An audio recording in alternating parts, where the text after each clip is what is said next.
আমার আপনার পয়গম্বর জনাবে মুহাম্মদুর রাসূলুল্লাহ সাল্লাল্লাহু আলাইহি ওয়াসাল্লাম বলেন, লা ইয়াকউদু কওমুন ইয়াযকুরুনাল্লাহ ইল্লা হাফাতুহুমুল মালায়েকা ওয়া গাশিয়াতুহুমুর রাহমা ওয়া নাযালাত আলাইহিমুস সাকিনাহ ওয়া যাকারাহুমুল্লাহু ফী মান 'ইনদা।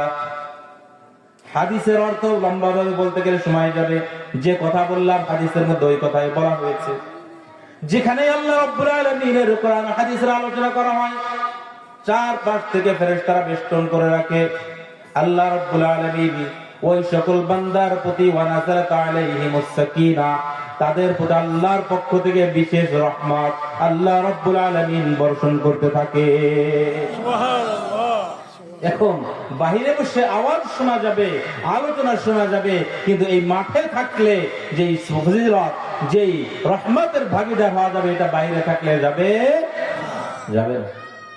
এই জন্য অল্প সময় যতটুকু আছে, আমরা আশেপাশে যারা আছি অনুরোধ করব, আমরা অল্প সময়ের মধ্যে এসে বসে যাই এবং লম্বা আলোচনা, অল্প কিছু আলোচনা কোরআন কারীম থেকে একটি প্রসিদ্ধ সবার পরিচিত একটি সূরা, সূরার নাম হলো সূরাতুর আর রহমান। নাম শুনছেন না সবাই?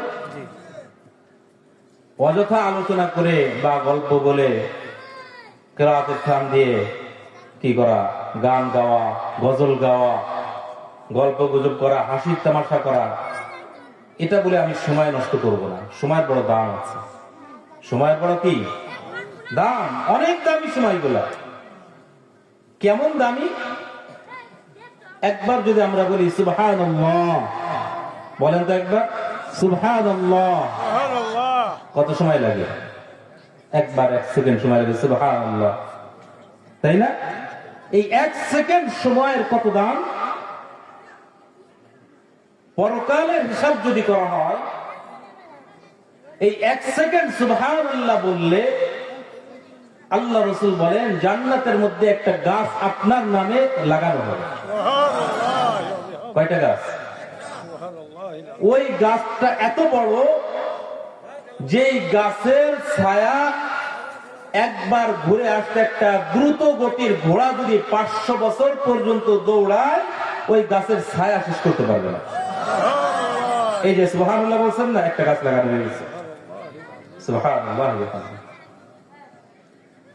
এখন আপনি মারা গেলেন, কবরে গেলেন, ধরে নিলাম, উদাহরণস্বরূপ ধরে নিলাম আপনি কবরে গেলেন, ফেরেশতাদের কাছে অনুমতি চাইলেন যে আমি কবর জগতে আমি সব সময় জিকির করতে চাই, সুবহানাল্লাহ, আলহামদুলিল্লাহ, লা ইলাহা ইল্লাল্লাহ, আল্লাহু আকবার, আমি নামাজ পড়তে চাই।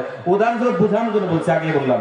ধরে নিলাম আপনি সেই দরখাস্ত করলেন, আপনার দরখাস্ত কবুলও করা হইল, আপনার জন্য কবর জগতে হাজার হাজার বছর থাকবেন, ইবাদত করে দেওয়ার সুযোগ করে দেওয়া হলো। কিন্তু কবর জগতের সারা জীবনের ইবাদতের একটাও নেকি নাই, একটাও নেকি নাই। কিন্তু দুনিয়ার 1 সেকেন্ড আপনি যেই সুবহানাল্লাহ বলেন, এটার কি আছে? মূল্য আছে। এটার কি আছে? মূল্য আছে।